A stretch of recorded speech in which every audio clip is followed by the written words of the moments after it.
Discover your inner goddess and live up to your highest value and most abundant potential. Welcome to Grateful Goddesses, a podcast that empowers you to unleash your inner goddess and take the leap of faith to live your best life. Your guide, Karen Pulver, joins her fellow goddesses in soulful conversations about gratitude, personal growth, authentic living, and a bevy of topics affecting women today. Let's start the show with your host, Karen Pulver.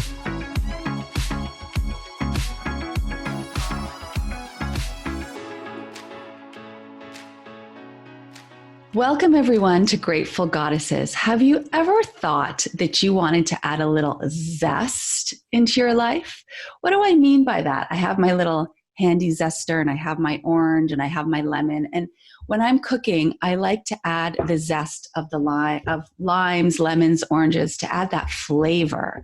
And that's how I look at the zest in my life, and adding a lot of little inspiration and extra little flavor. So today we're going to talk to our guest goddess, Linda Babulic, and she's going to share with us all about her book, ZEST Your Life, A Taste of Inner Wisdom, which is a #1 bestseller, as well as her methods of life coaching and her view on adding zest to your life. Linda Babulic is the author of ZEST Your Life, A Taste of Inner Wisdom, a #1 bestseller. She's the creator of the One-to-One Influence Builder. She is a life coach, and she is here to talk with us about how to add zest into your life. I would like to read the dedication in her book. As a facilitator, coach, and speaker, I have had the privilege of seeing women recognize and uncover their inner strength and beauty, thereby transforming their lives. They proved and validated that the material and information that I share in this book works with fast, proven results. I'd like to thank them for sharing their journeys with me and providing their stories of challenge, courage, and triumph. They have all found zest in their own ways. ZEST Your Life, A Taste of Inner Wisdom is the confidence and happiness building recipe that women have been waiting for. The book weaves together research studies, anecdotal examples, tips, and the author's own wisdom. It is a thorough account of how to bring more zest into one's life. Linda Babulic is that woman, the guest you want to sit next to at a dinner party, the speaker who captures your attention, the coach who tailors your solution and makes it all about you, just when it matters most. From one-on-one consults to workshops, keynote speeches, and books, Linda addresses our growing need for connection and validation. Her flagship ZEST program promotes and serves anyone seeking greater meaning, deeper understanding, and the kind of joy that comes from the heart. Linda describes living a truly zesty life as zeroing in on your dreams, expecting to receive all you deserve, achieving success as you define it, and transcending to your higher self. Welcome, Linda, and our featured goddess, Janice, to Grateful Goddesses today. Thank you so much for having me. Look at us. We're all in orange. Why is this color so important to you? I didn't realize it at the beginning how important orange really is. And apparently it's one of the colors that men love. And they just, I didn't know that. And when I was trying to find a book cover and my publisher sent me a sample book cover, it just wasn't working. And my daughter said, you have to have an orange on the cover. And so that's how they designed the orange. And then I decided I wanted the peel to go up through the S. So then they designed the cover the way I wanted it done.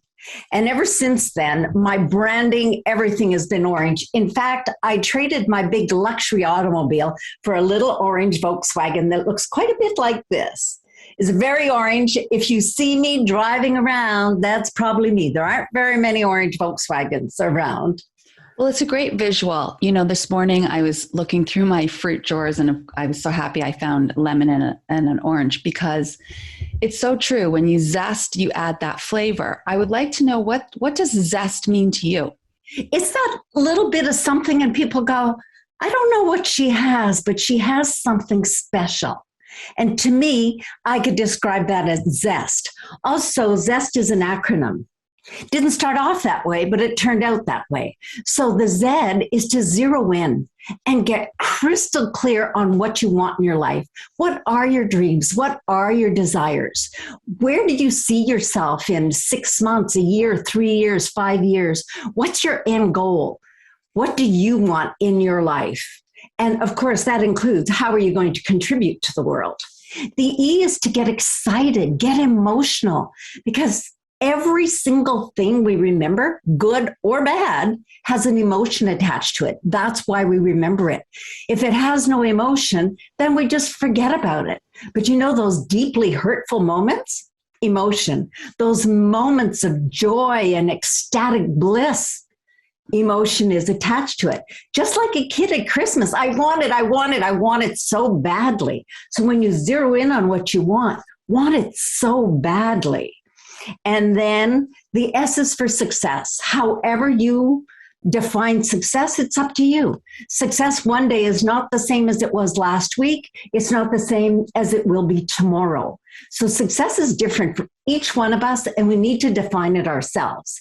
And when you zero in, get excited and emotional, and define success your way, then the T will mean that you've transformed and you're transported and you've changed your life.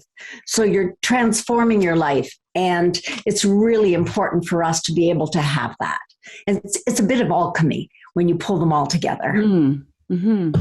And Janice, our featured goddess today, you've seemed to really zero in on your purpose and your passion. You have. And how have you done that? Really through trial and error. In my life, been through enough stuff that realized that what I was doing wasn't working. And so I had to take that leap of faith and jump into starting my own business and, getting into that and realize that it really was my calling when I started it. Well, that's really interesting. I'm glad you're sharing that because, Linda, I find a lot of times people don't know what they want. They don't know. And I've done this exercise and I think I did it on a GGTV and you talked afterwards about, so what I did was I had everyone write down what they don't want. Cause a lot of times we know what we don't want. That's like easy. I don't want to be tired. I don't want to be, unhealthy, all of these don'ts. And then on the flip side, convert it to the wants. And then I've had people throw away the don't wants and focus on the wants.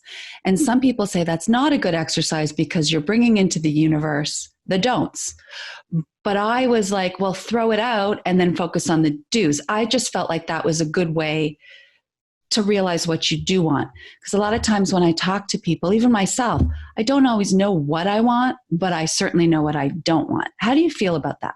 The Dreams and Desires Vision Workshop that I offer, and I offer them to your guests. It's up on my website now.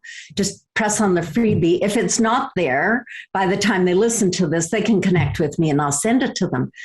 And I agree with you, Karen. I think sometimes we need to be really clear on what we don't want or look back on our life and say, those were not the choices I wanted to make. The vision workshop that I offer is about getting really clear on your vision of how you want to feel. Mm-hmm. I think if you start doing a vision board and you're flipping through magazines, you're going to end up with Oprah's house on your vision board. And she's not moving and she's not inviting you in either. So you want to get really clear on your vision. So I walk you through emotionally. What do you want to feel emotionally? Do you want to get up every morning filled with the love of life, with appreciation for the world around you? How do you want to feel about the room you wake up in? If you don't like the way it makes you feel when you get up, then you can change it.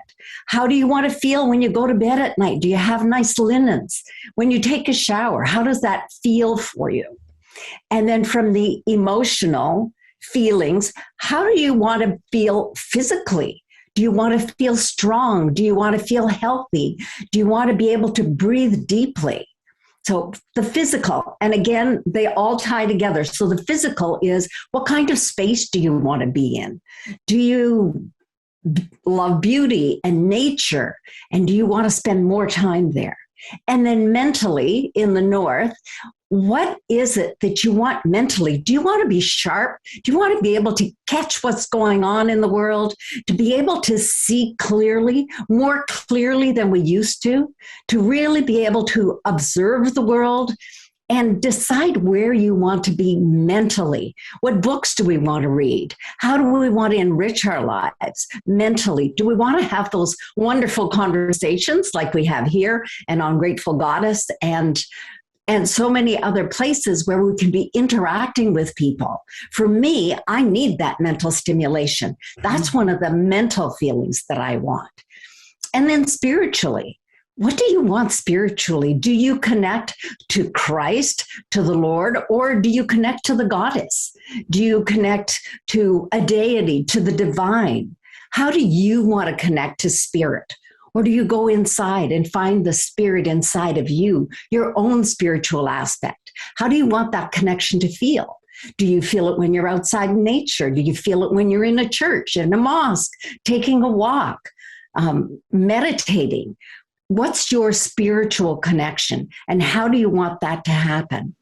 And so many times I see when people get disconnected from their spiritual, that's when they're very confused. They don't know what to do with their lives. And it's hard to say to somebody, have you tried praying because it really works, or meditating, whatever you want to call it.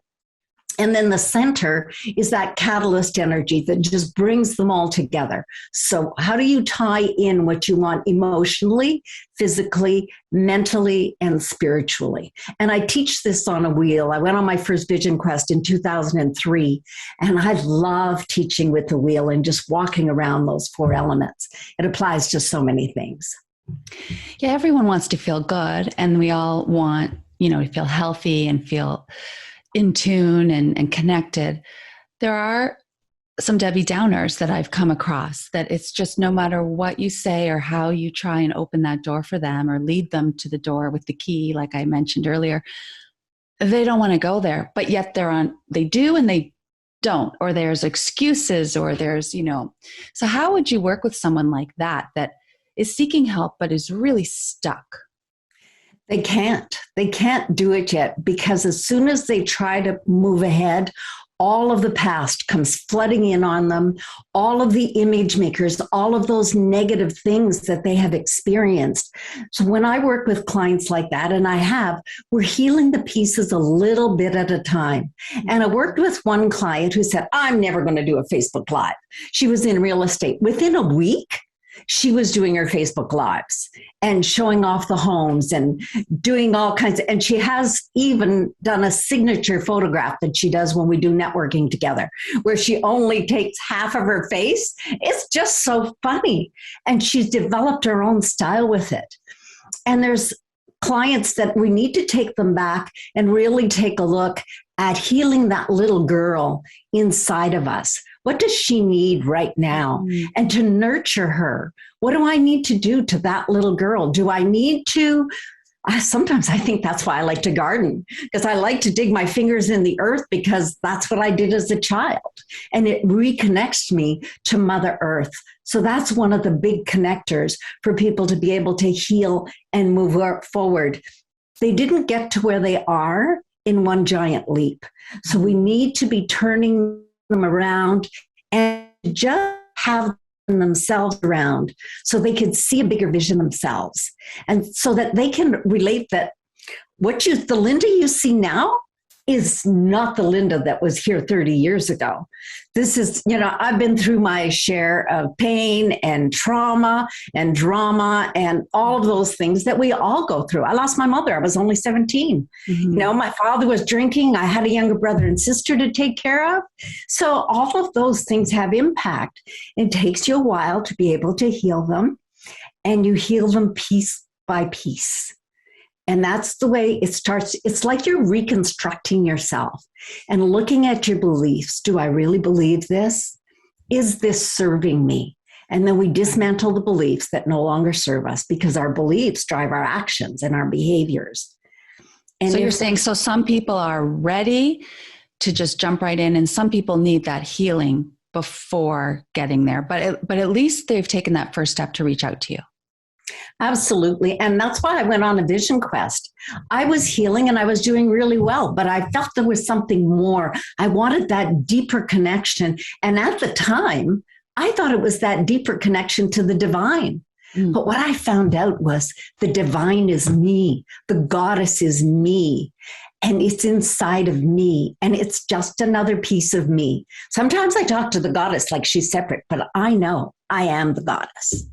Well, we talk about that often on Grateful Goddesses, is that Glinda the Good Witch. You know, I say it so many times, it's ingrained that, but it's so true. You've had that power all along. You just have to realize it. Janice, do you have any questions about this, that what we're talking about right now? Comment? For me, I totally resonate with what Linda's saying. You know, I do a lot of that stuff with my clients too. And I think, you know, for your question about people being ready, sometimes they're just not ready in this lifetime even to do this work. And those are the people that we don't end up seeing in our practices, right? Yeah.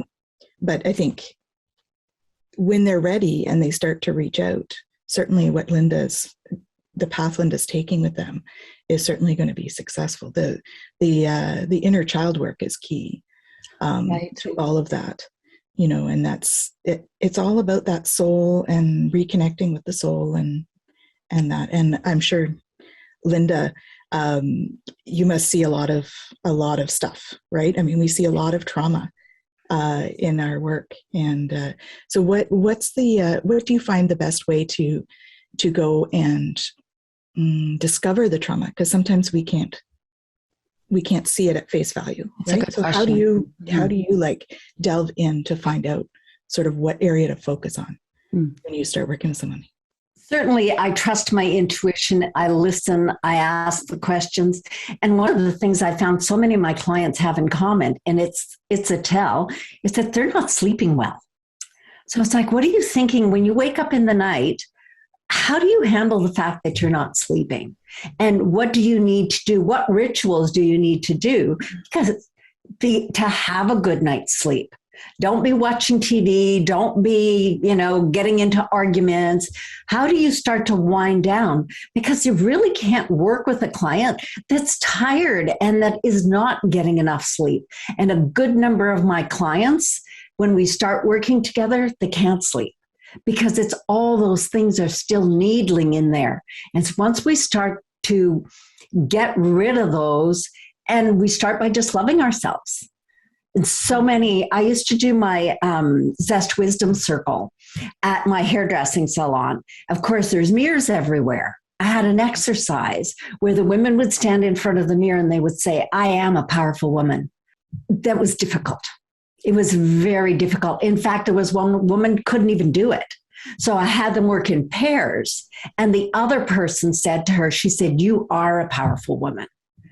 She couldn't receive it, but she could give it to the other person. She said, you're a powerful woman. And then it started going back and forth. No, you're a powerful woman. And then they could actually express that and see themselves differently. And even the names we call ourselves, I have clients who own insurance companies. And I'm a franchise owner. It's like, I think you're the CEO. And when we put the org chart on the wall with her name and CEO under it, for herself to see mostly, but also for her staff, everything changes. Well, that's so funny. My girlfriend for my birthday gave this to me. It says Karen Pulver, Grateful Goddess founder. And yeah, I founded Grateful Goddesses, but until she gave this to me, it's like, oh, own it. Yes, absolutely. Yeah. So words have so much power. I'd like to delve into your background, and you have a story about what happened to you physically and how you got kind of shooken up. Like, I'd like to know more about that, where you took your dog for a walk. You mentioned this on your website. You came home. Can you share that story with us and what happened and how you snapped out of that? It was a sort of a slow snap, I think, but I was sick for over 3 years. I was being superwoman. I was working long hours at a very difficult position. I was working on Parliament Hill, and my kids were teenagers. My husband was an executive, and I was going to get all organized on this beautiful November Sunday. And my daughter and I were making meals ahead, making dinner and making meals ahead. The boys were out. I said, I'm just going to take the dog for a run and I'll be right back. And by the time I got back, my head didn't feel quite right. And when I sat down to eat, my words were coming out all jumbled. And I said, like, let the doctor in instead of saying, let the dog in. Did you and think you were having a stroke? There were no signs of it when I went to the hospital, but I was certainly exhibiting all the signs of having a stroke. Right. Which my husband recognized right away. Well, I'm taking you to the hospital. My response was not very polite. I basically said, no way. And then my headache started. Then I had a major migraine. Like my head was sore down to my shoulders. And I said to my daughter, I'm going to lie down. I'm going to take some medication. Come and see me in 15 minutes because I might have to go to the hospital. Right. And that's exactly what happened. And I was in the hospital for a week, and they didn't find abnormal brain waves on the left side of my brain, which I still have. I just had it checked not long ago. And it hasn't seemed to have affected anything, but I was extremely tired. They put me on, and then I went back to work because we didn't have sick leave then. And I was off for a week at the hospital and then went back to work. I think I was off 2 weeks. And they put me on medication and I gained weight. I was ravenous. There wasn't enough food for me. And then I got a new job and I was traveling the country. And so can I interrupt? They put you on an antidepressant. Yep. Right? Because did they feel that this was stress related and anxiety related? They felt that that particular antidepressant was supposed to give me more energy. Okay. Which it really didn't. Right. So when I was on the road, people would cover for me because I'd be having a nap. Or when I was at work during question period, I was having a nap. And I traveled the country, and there was one. So after 3 years, I just went to bed early. I didn't work weekends anymore. I just worked during the week because I'd always worked 6 days a week. And I just slowly started to regain my strength to the point that I could go skiing again. So I went skiing with a friend at Mont Tremblant, and we were sitting at the top. This was the old Tremblant. At the top of the hill, they had beautiful Muskoka chairs, and I fell asleep. And I swear something happened to me that day because he had a hard time waking me up, and something felt different. And when I got on my chair and we went down the hill, I was so strong and so powerful. I just felt like I had wings, and I just went flying down the hill. And then the week after, I went skiing with my family. My husband said to my son, I said, I'm doing the Black Diamonds with you guys. No, my son was a ski instructor, and so was his friend. I said, you go, I'll follow you, and you just watch me from behind. You tell me what a great job I did. And my husband said, what's your mother? I think she's losing it. And I skied like there was no tomorrow. It was fantastic.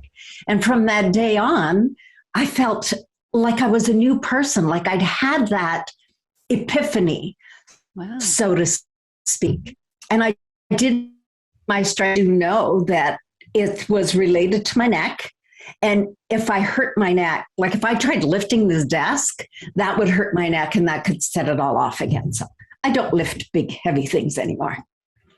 So Janice, I know that Janice, you're very spiritual. We all are spiritual, but Janice, you kind of can see another realm, so to speak. And I'd love your input on what do you think happened? It's not to diagnose on the spot, but I guess to just ask your opinion. Yeah, well, I think that the guides were probably there with her, and she probably got what I would classify as a download, some kind of a huge download.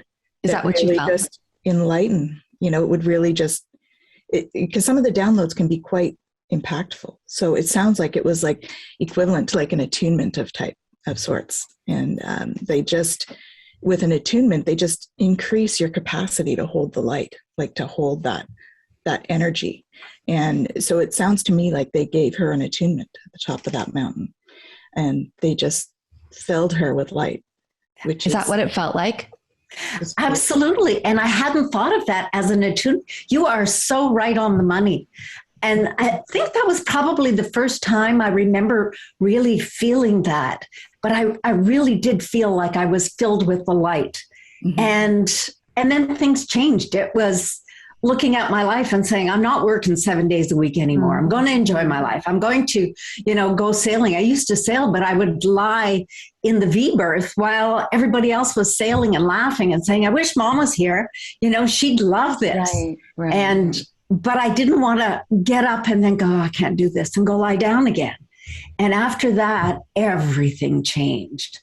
And I had another attunement. I'd never thought of this. I'm so grateful, Janice, for you mentioning it. When I wrote my book, because I got up in the middle of the night and just started writing, got back into bed, and my husband said, what happened? I said, well, I don't know. Either I wrote a bunch of gibberish or there's something worth keeping. And that's the start of my book. So that's basically channeling, right, Linda? That's when it's automatic writing. Yeah. You're basically being told what to write. It's a beautiful process when you have that kind of channeling happening, for sure. That's awesome. And I just took dictation, and now I know that while I was doing that, I was encoding all of those shamanic teachings that started in 2003. So the book is encoded with shamanic teachings. Beautiful. But you must have the eyes to see and the heart to understand. Otherwise, it just looks like another book. But I know people that have read my book 6 times. Every September, she puts on her fall leggings, drinks her spiced coffee, and reads my book again every year since she's gotten it. For our listeners that don't understand what shamanic teachings, can you give a little one-on-one? The school of shamanic teachings that I went to was a twisted hair tradition. So it's about really combining Aboriginal teachings, earth teachings. There was some Buddhism, some Judaism, Catholicism, if you could recognize the pieces. And it really is about finding your authentic self. And I'm not a shaman, but I did have special teachers that would teach me some of the rituals, some of the sacred laws. All of those things are the kinds of the learnings that I didn't know. Ancient women's traditions, I'm very well steeped in that. And that's something that permeates everything that I do. When I work with men or women, those teachings come through, even though I may not use that language. If that's not the language that appeals to them, I will use whatever language you need to get you where you want to go. And this passion for helping people, where did that come from? That was another vision quest. And it was a sacred dance that we did.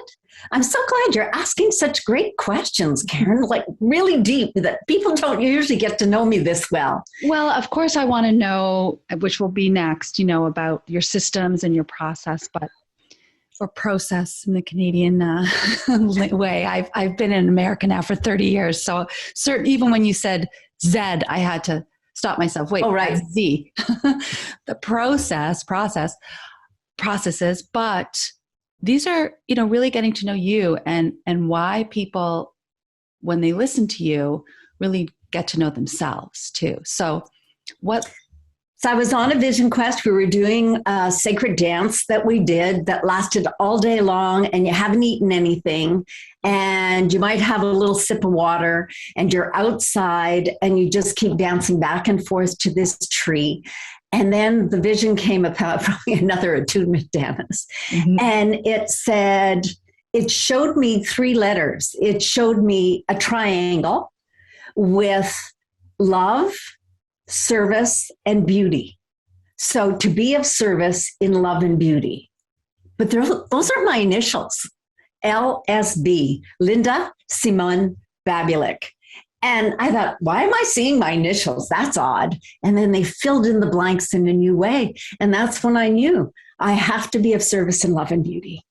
And the passion comes in there for you too, Linda. Yeah. Sorry, Karen. No, go ahead. The passion comes in with that because the triangle is symbolic in sacred geometry of fire, right? So that's very passion. So that brings that other piece in that you saw it in a triangle shape. It's pretty cool. And that brings in my medicine name. My medicine name is Earth Fire Singing. Awesome. Wow, that's amazing. Okay, now we're going to talk about the process. What is one-to-one influence building 5-step system? Are you able to explain in a nutshell? Certainly, and you'll see that it's very aligned with everything that I do is aligned together. So the first thing we do is do an assessment and a review of where are you now and where do you want to be. So if you're starting a new job, you've just been promoted and you're working in an environment where there's a lot of men and they're just starting to introduce women to the workforce, where do you want to be? Well, you want to walk into a meeting and feel strong and powerful, but you can't be that pushy broad. So how do you use your language? How do you use your body language? How do you introduce yourself? I had one client who started a new job, and when they went to introduce her, they said, "Oh, well, introduce yourself." She walked out and her boss said, "Wow, you have a very powerful introduction."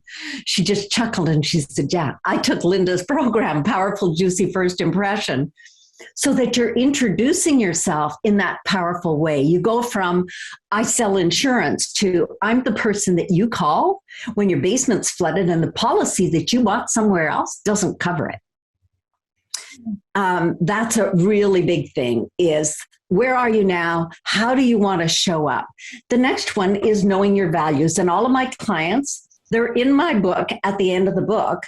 And I print them on perforated business cards so that you could sort them out more easily. And I do this at my retreats. I use these constantly. So you will get to know what are your top 5 values. So you can align, because values guide us. And our values change. Our values years ago didn't think anything of drinking and driving. But now there's no drinking and driving virtually. There shouldn't be. And we've changed our values around that. And now I want them to know their bottom values. One of my clients said, "I keep falling into those bottom values. It's so valuable." She found knowing her bottom values. So she had a boyfriend that was full of adventure. That wasn't one of her values. But she always found herself on this constant roller coaster of doing stuff that was risky, that she wasn't interested in.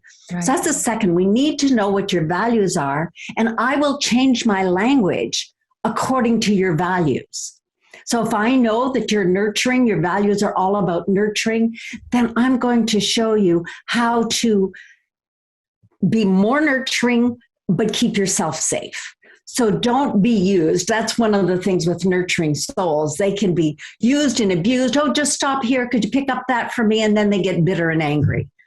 If you're an action person, I'm going to give you some of those actions to do so that you can feel fulfilled, but I'm going to make sure you don't burn out.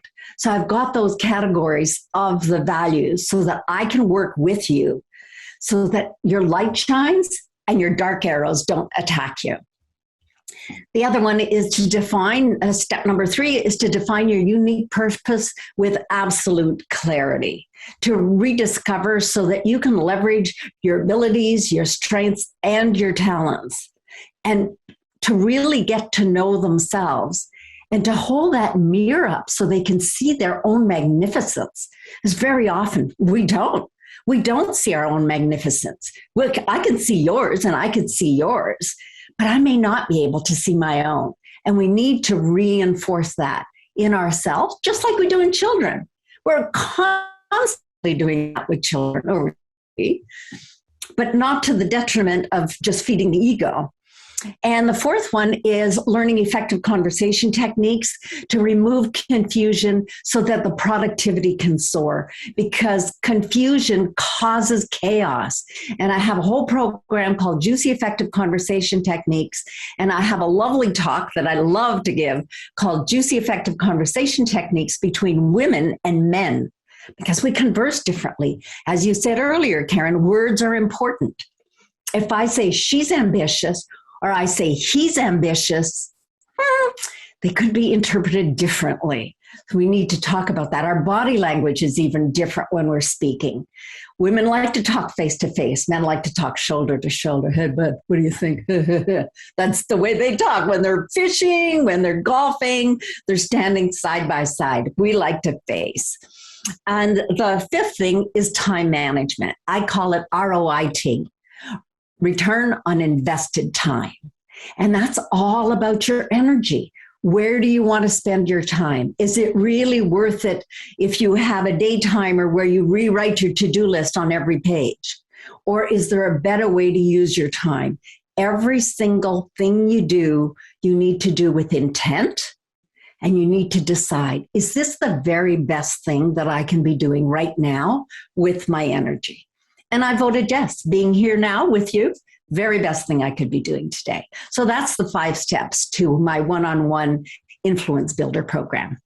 And you also talk about the 3-prong approach to decision making. And it's about deciding what is important to you. That's the really key thing. That's like, how are you feeling? Yeah. Yes, with the decisions you make. I know my husband and my son are not procrastinators. Sorry, that's the wrong term. They have a difficult time making a decision. And I decide like that. My intuition says, order this salad. That's what I feel like. Go talk to this person, go do it. And they're always in awe of me just leaping. And they're kind of like, you need to weigh the pros and cons. You need to really sit and marinate with it. And I'm like, So curious to know what the 3-prong approach to decision-making is. And you do want to take a look and see what are the consequences of this decision. Right. Is anybody going to be hurt by this? Is it going to cost anyone? I don't have it right in front of me right now. Yeah. So those are the important pieces. And I remember I did a lot of work with the auto parts suppliers to Honda. These guys worked on the assembly line, and I taught them my fundamentals of leadership program. Right. I said, like, what's going on here? Why all the stress of this? I said, you're not surgeons. You're putting tires together. Nobody's going to die. And they said, no, but if we're late getting our product across the road to Honda, it's $20,000 a minute. I went, okay, now I understand your urgency. Right. So I don't remember if it was 20, it was a big number anyway, that they'd be penalized by it. So it's really important for us to be making those decisions and knowing that whatever decision we make, there's always a choice, and there's always another choice beside that. Janice, do you make decisions like me, or do you weigh pros and cons?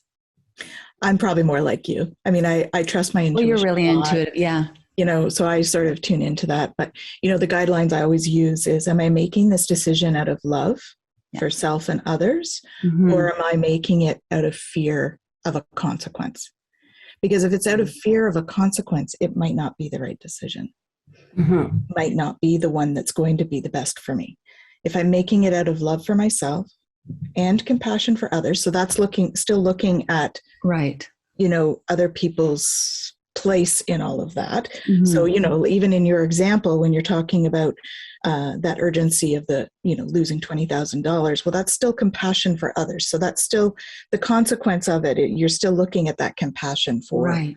the person that has to pay that $20,000 thing. So if you're still looking at compassion for yourself and others and making a decision out of what you would love, then that's kind of, I find that's a great guiding principle when you go along that. If you're just making it out because I don't want this to happen, so I'm going to do this, it can steer you into a direction you might not be as happy with. No, absolutely. Linda, I just love your systems and how you really get to the core of people's feelings and emotions, because a lot of times there's coaching that I've read about or met with different coaches, and every coach is amazing. It's just that not every coach is amazing, but I mean, the whole idea of coaching is amazing. And because it's so positive and encouraging people to live their best lives, but they don't always get to the core. It's kind of like a Band-Aid. And I feel like getting to the core, the juice inside. That's right. You got to get in there. And sometimes you do have to peel that off to get into that juicy part of your life. Now, I wanted to bring up, as you reminded me this morning, about the goddess. Tell us. So you write in your book, page 180, 181, or actually 181, about your quest to make a connection to your higher self led you to study the goddess and rediscover the feminine wisdom and power found in ancient myths and teachings. You realize that the stories connected with the characteristics of these archetypes could help you to recognize the gifts, strengths, and qualities that you hold. Can you tell us more? Well, I was showing you before we got on that I'm wearing my goddess earrings, and I've been following the goddess traditions for years. I've got Bridget, but I usually pull her out in February.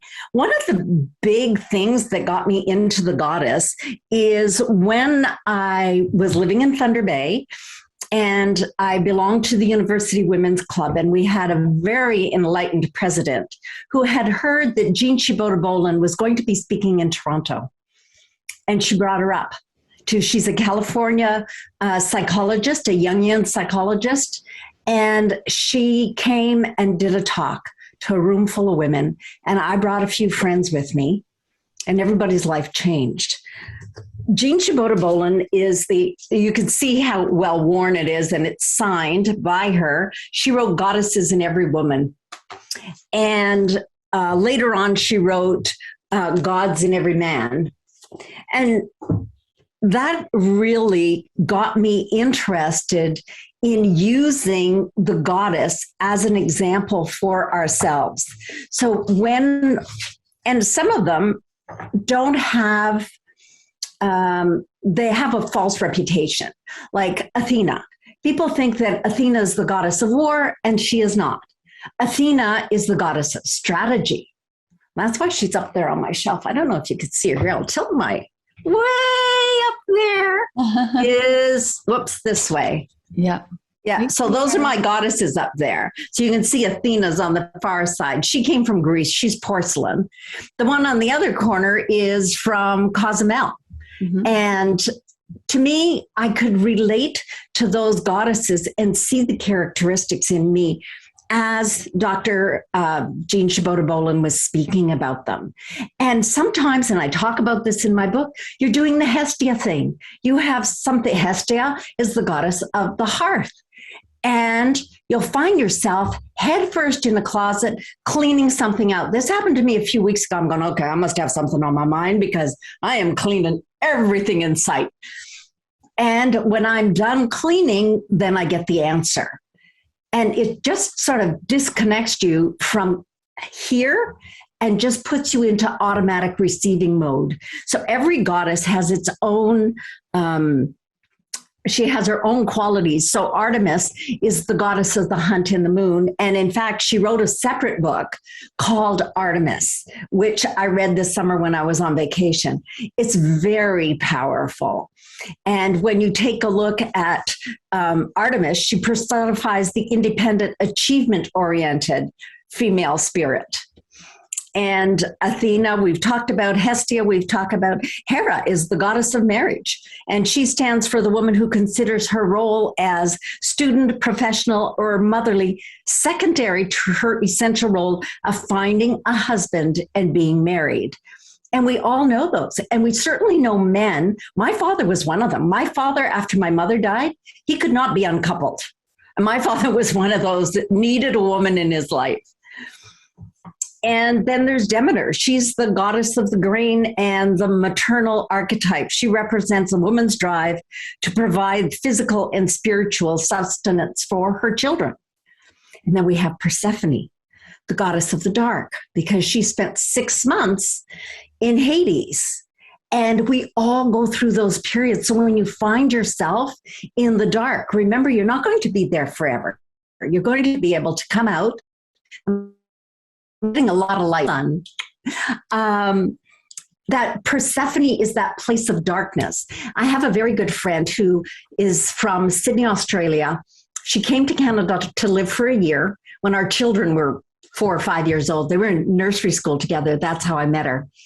And 20 years later, I went to Australia. We were walking down the beach, and she's since then become a psychologist. And we were talking about Persephone, which we would have never talked about when we knew each other before. And she said, that's the thing about Australia, because they have no winter. She said, it's always summer mode, volleyball, go to the beach all the time. She says, but it was easy now for her to understand going into the Persephone, the darkness, the snow, where you just hunker down. She said, I miss that piece of living in Canada, but it gave her so much understanding that you need to step back. You need to hibernate sometimes to be able to gestate something bigger. Gestation. That's when you're going to be able to give birth. And that's what Persephone does. And then the last one is Aphrodite. Poor Aphrodite. She gets such a bad rap, just like us Scorpios. You know. Are you a Scorpio? Yeah. Who am I? And we get a bad rap because they go, oh, you're all passionate and you're all about jealous. You have jealousy. Can be mean and evil. I'm like, And we're not at all, because the animal totem that goes with the Scorpio is a snake. We just shed our skin often. Mm-hmm. And we're good with crowd, and we're also good being alone. Those are really, so I love the goddesses. I think that when you watch a movie, and I think in her book, at the back of the book, she does have a list of movies you can watch, and watch the personalities of the sisters when you're watching Three Sisters and what goddesses you can relate their characteristics to. Well, I love that your relation to the goddesses. I honestly, when I came up with the name for this group that I've been facilitating all these years, it was when I was in the shower and I was just feeling so grateful for the warm water and, my loofah, and just feeling so blessed. And I said to myself, oh, I'm so grateful. Oh, I feel like a goddess. And that was it. I wasn't really reading those books. I'm still learning. Like what you just read to me, I didn't know half of that. I know some of the goddesses, but you would think a lot of people say, oh, you know all about the goddesses. I'm like, no, I just know the general theme and the feeling that I have. So thank you so much for sharing that. Janice, you were going to say something. I didn't mean to interrupt. Yeah, no, I just had a question. So which pantheons do you use in your work then, Linda? Because I noticed you were talking mostly about the Celtic pantheons.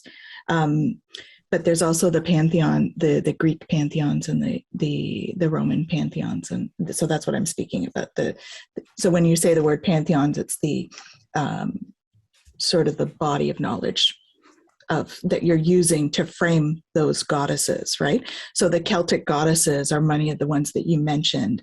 And then there's, the Aphrodites, and those are with the so there's different levels of, there's different. It's just the different belief systems. Right. Through the ages. Right. Okay. And each of them has similar goddesses, right? But they have subtle differences. So sometimes, I would think that you would probably pull on different pantheon goddesses, depending on the person you're working with, right? And and they are listed in my book. So I talk about the Celtic of being Bridget. I talk about the Chinese with Kuan Yin, mm-hmm. and the Christian, Mary, of course, the divine mother of Jesus Christ, and his grandmother, Mary. His grandmother was Anna, I think. And the Hawaiian Pele, she's very significant. I have a beautiful print someone sent me as she flew over the volcano in Hawaii. She saw the goddess holding a ball of fire over her head. And she gave me a copy. That top shelf is very sacred. It's like my altar shelf over there. And it has this wonderful print of the goddess Pele in the middle of the volcano. And it's all lit up. So I certainly do. And then I was in Cozumel, and I have the goddess Ixchel from Cozumel. Mm-hmm. So it's all of them. I combine them all wherever. Mm-hmm. I've read a lot of books about them, wherever I can get them, whatever serves the client.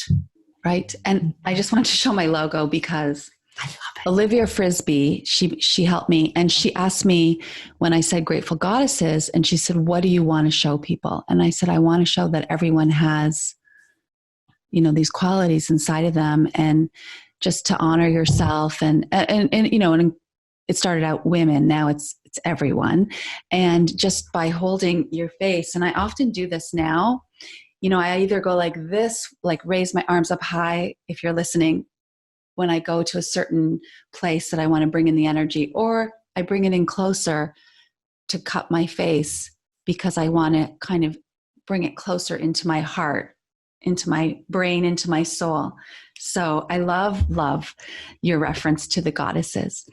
I wanted to finally ask you, if our listeners or viewers want to get in touch with you, how can they do that? They can send an email direct to me, linda@lindababulic.com. That's the fastest and easiest way to get me. My website is lindababulic.com.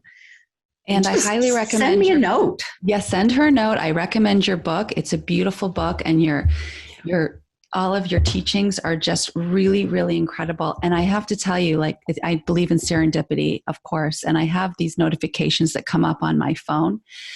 And this morning during this interview, what came up was what I want to end the show with. And it says, I know that being tossed by the waves and worn down by the sand makes the most polished stone. And I love that. I actually chose one of my stones, gemstones. It happens to be this kind of it's red jasper, right, Janice? Yeah, red jasper. And I always, you have that too. I always, before an episode, it's become my ritual, is I dive into my gem little crystal box right here, and I just pick whatever I feel like. I don't know what they mean, not all of them anyway. And this is the one I picked today, probably because of the color, but also I was just feeling it. What does it mean, Linda and Janice? Do you know? Janice, I'll defer to you on this one. Well, the red jasper, it's all about the root chakra, right? And so there's passion in the root chakra, because it's kind of orangey. The red jasper is a little bit on the orange side of red. So that's kind of between grounding for the root chakra and the passion of the sacral. So really, it's a lot about what Linda does, because she's really like grounding in that passion for life, right? And really bringing that zest. And, and with Linda, she brings in her special sauce. That I always joke about all of us bringing in our special sauce when we have our very specific sort of blend of what we bring to our clients. And the special juice, the juice of the orange. Yeah. Thank you, Linda, so much for joining us today on Grateful Goddesses and sharing all your wisdom and knowledge. And I hope that everyone adds some zest to their day today. Thank you again. Thank you. Share the zest. Up next, favorite things. Opening up to happiness and joy. Welcome, everyone, to Favorite Things with our guest, Linda Babulic. And I'm really excited to do this adult show and tell with these women. First of all, we are all wearing orange, and that is one of my favorite colors. In fact, every episode, I light my Himalayan salt lamp because it just feels really good, but I love the color. It's like a coral orange. I also, of course, love the color because it's my logo. And today, as I mentioned, I picked up a stone, jasper, that is kind of in that color family. But what I brought today totally relates to our episode because, yes, I brought an orange and a lemon, but I brought my kitchen utensil, the microblade zester. So I know a lot of you have the box zesters, but this is amazing because when you zest an orange or a lemon, you can hear me zesting. You can smell. It holds all the zest of the orange inside, and then you just tap it, twist it over and tap all the pieces out. And it's just really a handy kitchen tool, and I love it. So that's one of my favorite things. Janice, how about you? I brought my oracle cards today. Whoops, the light is kind of bright there. These are beautiful ones from Denise Lynn, and they're just so positive, and the artwork is just beautiful, and I use them quite a bit. I love it. Can you pick one for us today? Absolutely. We love doing this to you. I'm always doing this to you. So while you're searching for one, while you're thinking about it, Linda, what did you bring today? I rearranged my office so that my desk now looks towards the door, and I changed the artwork. I have two things that I look at, and this is one of them. This was a beautiful birthday card that someone sent me. Can you describe it for our viewers that are listening? Oh, it's a beautiful goddess that has long, dark hair. She's holding a drum. That's the other thing that's on my wall, are all my drums. And butterflies are exploding all around her. So it teaches me and reminds me every morning. I call in the 4 directions and I look at her and I call up the goddess in me to step into her power and into her truth so that I can lead and set the intent for having a very powerful day. Oh my gosh, I'm going to do that. I love that. So is it a prayer that you say, or you just? No, I just look at the image and when I call in the directions, she's in the southeast and she's not in one of the cardinal directions. And I just say, let me be the goddess today. Let me lead in my power. Let me stand in my power. Let me be of service in love and beauty. I'm going to put that on my mirror next to my Ho'oponopono that Janice told me about. And look because I look in the mirror, I have a little sticky pad that says, I'm grateful for my body for keeping me alive. I just found that somewhere and I love it because I'm so grateful for my body, like for what it's doing. And the Ho'oponopono because of Janice, which if you don't know is I love. Can you say what it is exactly? I'm sorry. Please forgive me. I love you. And thank you. And thank you. And I'd say that. And now I'm going to say the goddess prayer. Mm-hmm. Intention. Janice, what card did you pick for us? Well, 2 of them came out. So yay. The first one is embracing the future. Yay. As we walk through the door, which is very appropriate for our discussion today. Very. In terms of planning what you want to bring into your life. And I was saying that I give the key to the door, and Linda, you open the door and help people through it. And I've brought people to you. Oh, look at that, Janice. This is very serendipitous. So listeners and viewers, here's the key. Go contact Linda. She will take you through. Look at that beautiful view on the other side. and what was the other part? Was manifesting your dreams. Wow. So beautiful. Lots of orange in this one. Very much about the fall. Love it. Lots of that cornucopia of fruits and vegetables there, right? Which is all about zest. So very much about Linda's topic today. And the bottom says, my dreams are coming true.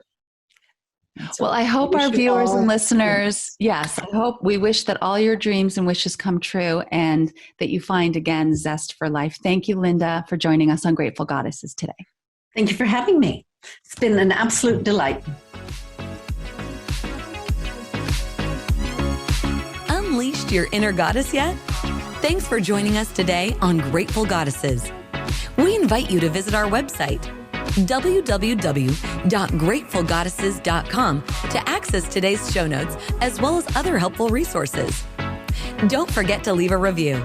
Until next time, stay strong and empowered to be a grateful goddess.